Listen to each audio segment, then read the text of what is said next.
రాష్ట్రంలో ప్రజాపాలన మొదలైందని తిరుమల నుండే ప్రక్షాళన ప్రారంభమైందని ఏపీ సీఎం చంద్రబాబు అన్నారు.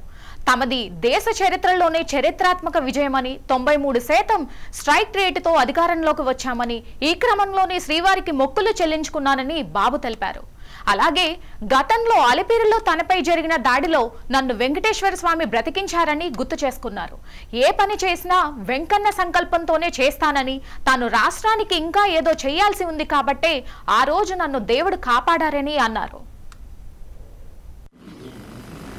తిరుమల తిరుపతి దేవస్థానంతోనే ప్రారంభం కావాలి ప్రక్షాళన.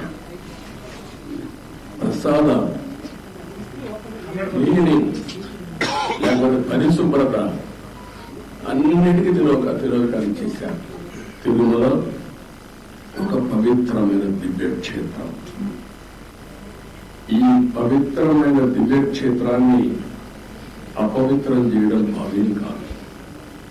తెల్లవారుజామున 3 గంటలకు సుప్రభాత దర్శనానికి వస్తే వైకుంఠం అంటే మనకు తెలియదు.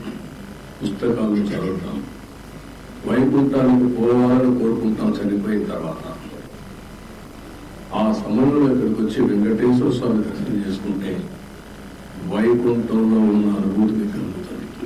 నేను ఎన్నోసార్లు ఫీల్ అయ్యాను, ఇప్పుడు కూడా ఫీల్ అవుతున్నాను.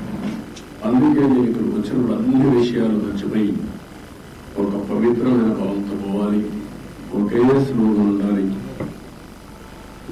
ఏడుకొండలవాడ వెంకటరమణ గోవింద గోవింద తప్ప, ఓం నమో వెంకటేశాయ తప్ప వేరే శ్లోకమే ఉండకూడదు, వేరే వ్యక్తి జ్ఞాపకం రాకూడదు.